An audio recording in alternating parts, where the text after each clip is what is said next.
எல்லாருக்கும் வணக்கம். நாராயணியம் தொடர்ல நாம இன்னைக்கு ஒரு ரொம்பவே அற்புதமான விஷயத்த பத்தி பார்க்க போறோம். படைப்பு கடவுளான பிரம்மாவுக்கே பகவான் மகாவிஷ்ணுவோட இருப்பிடமான வைகுண்டம் தரிசனமா கிடைச்சது. அந்த தெய்வீக அனுபவத்துக்குள்ள நாமளும் சேர்ந்து பயணிக்கலாமா? வாங்க போகலாம். யோசிச்சு பாருங்க, படைப்பு கடவுளான பிரம்மாவே படைப்பு தொழில ஆரம்பிக்கிறதுக்கு முன்னாடி ஞானம் வேணும்னு சொல்லி 1000 தேவ வருஷங்கள் கடுமையான தவம் இருக்க வேண்டியிருந்தது. அந்த தவத்தோட பலனா பகவான் அவருக்கு என்ன கொடுத்தார் தெரியுமா? தன்னோட இருப்பிடமான வைகுண்டத்தையே தரிசனமா காட்டினார். அப்பப்பா, அந்த அண்ட சராசரங்களுக்கும் அப்பாற்பட்ட வைகுண்டம் பிரம்மாவோட கண்களுக்கு எப்படி தெரிஞ்சிருக்கும்? வாங்க நாராயண பட்டத்திரி என்ன சொல்றாருன்னு கேட்போம். தசகம் 7 ஸ்லோகம் 6. நானாதிவ்யவதூஜனைரபிவ்ருதா வித்யுல்லதா துல்யயா விஸ்வோன்மாதன ஹிருத்யகாத்திரலதயா வித்யோதிதா சாந்தர त्वत्पादाम्बुजसौरभैककुतुकाल लक्ष्मी स्वयं लक्ष्यते यस्मिन् विस्मयणीय दिव्य विभवம் தத்தே பதம் தேஹிமே ஷட். இந்த ஸ்லோகத்துல வைகுண்டத்தோட ஐஸ்வர்யம் எப்படி பிரகாசிக்குதுன்னு பட்டதிரி வர்ணிக்கிறார். ஆனா எப்படின்னு தெரியுமா? மகாலட்சுமிய மையமா வச்சு. அங்க லக்ஷ்மி தேவி எப்படி காட்சி தர்றாங்கன்னா, அவங்கள சுத்தி எண்ணற்ற தேவ மங்கைகள் இருக்காங்களாம். ஒரு மின்னல் குடி மாதிரி அவ்ளோ பிரகாசமான மெல்லிய தேகத்தோட இருக்காங்களாம். அவங்களோட அழகு இந்த ஒட்டுமொத்த உலகத்தையே மயக்கக்கூடியது. அவங்க இருக்கிறதால எல்லா திசைகளும் ஒளிமயமாகுது. அவங்க ஏன் அங்கே இருக்காங்கன்னா, பகவானோட தாமரை பாதங்கள்லேருந்து வர்ற தெய்வீக நறுமணத்துல அவங்களுக்கு அவ்ளோ பிரியமா. அப்படிப்பட்ட அற்புதமான தெய்வீக செல்வம் நிறைஞ்ச அந்த வைகுண்ட பதவிய எனக்கும் கூடு பகவானேன்னு பட்டத்தரி மனமுருக வேண்டிக்கிறார். அடுத்தது தசகம் 7 ஸ்லோகம் 7.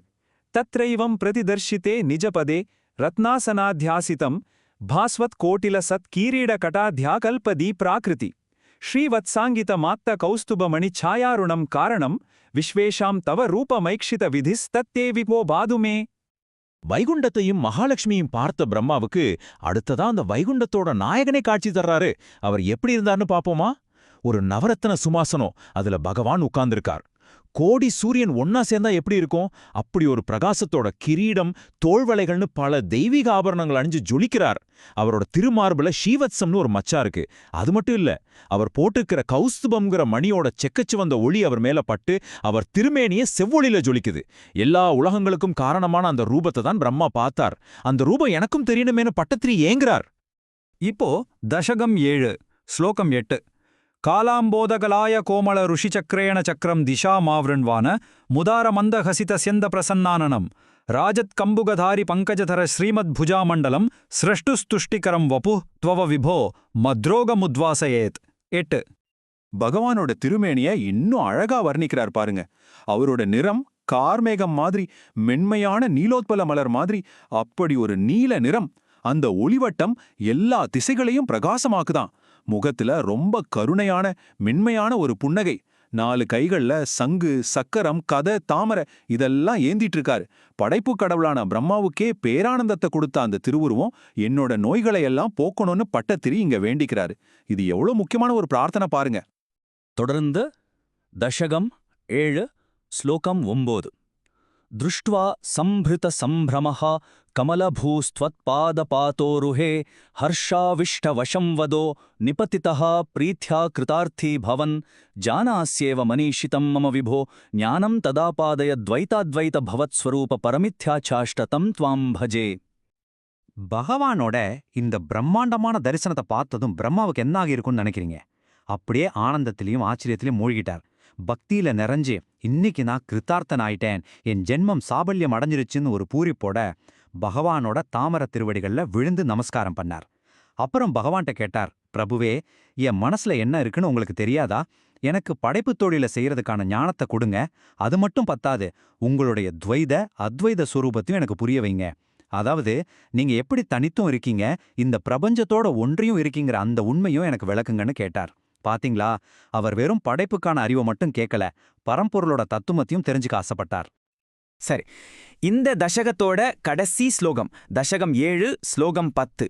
ஆதாப்ரே சரணே வினம்ர மததம் ஹஸ்தேன ஹஸ்தே ஸ்புருஷன் போதஸ்தே பவிதா ந சர்க விதிபிர் பந்தோபி சஞ்சாயதே இத்யாபாஷ்ய கிரம் பிரதோஷ்ய நிதராம் தச்சித்த கூட ஸ்வயம் சிருஷ்டௌதம் சமுதைரய ச பகவன் உல்லாசயோல்லாஹதாம். 10. பிரம்மா இவ்வளவு பணிவா கேட்டதுக்கு பகவான் என்ன பதில் சொன்னார் தெரியுமா? ரொம்ப கருணையா தன்னோட செந்தாமரை திருவடிகள்ல விழுந்து வணங்கின பிரம்மாவோட கைய தன் கையால மென்மையா புடிச்சுக்கிட்டார். அப்புறம் சொன்னார், உனக்கு தேவையான ஞானம் கண்டிப்பா கிடைக்கும். அது மட்டும் இல்ல, நீ பண்ண போற இந்த படைப்பு தொழிலால உனக்கு எந்த கர்ம பந்தமும் ஏற்படாது, அதுக்கு நான் உத்தரவாதம்னு ஒரு பெரிய வாக்குறுதி கொடுத்தார். இந்த வார்த்தைகளை கேட்டு பிரம்மா ரொம்பவே சந்தோஷப்பட்டார். அதுக்கப்புறம் பகவான் பிரம்மாவோட மனசுக்குள்ள மறைஞ்சு நின்னு அவரை படைப்பு தொழில செய்ய தூண்டினார். பட்டத்திரி இந்த ஸ்லோகத்தை எப்படி முடிக்கிறாரு பாருங்க. இப்படிப்பட்ட கருணை சாகரனான பகவானே என் நோயை சீக்கிரமா குணப்படுத்து அப்படின்னு பிரம்மாவோட கதையையும் தன்னோட சொந்த வேண்டுதலையும் எவ்வளவு அழகா இணைக்கிறார். பட்டத்திரி தனக்காக வேண்டிக்கிட்ட என் நோயை விரைந்து குணப்படுத்துவாயாக என்ற அந்த பிரார்த்தனை இதை கேட்கிற படிக்கிற நமக்கும் பொருந்தும் இல்லையா? யோசிச்சு பாருங்க. பிரம்மாவுக்கு ஞானத்தையும் கர்மபந்தம் வராதுங்கிற அபயத்தையும் கொடுத்த அதே பகவான் நம்மளோட நோய்களையும் துயரங்களையும் நீக்கி நமக்கு நல்ல ஆரோக்கியத்தையும் மன அமைதியையும் நிச்சயமா கொடுப்பார். இந்த பதிவை கண்டதற்கு மிக்க நன்றி. ஞானகோஷ் ஒரு பன்மொழி சேனல்.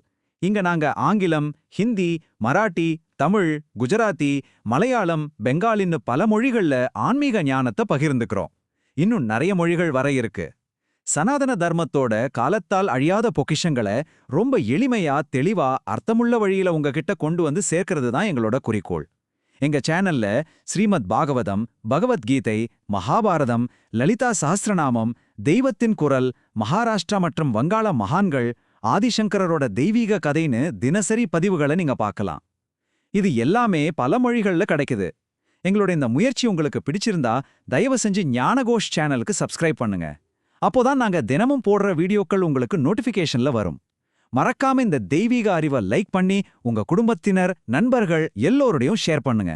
வாங்க, சனாதன தர்மத்தோட ஒளிய நாம எல்லாரும் சேர்ந்து பிரகாசிக்க செய்வோம்.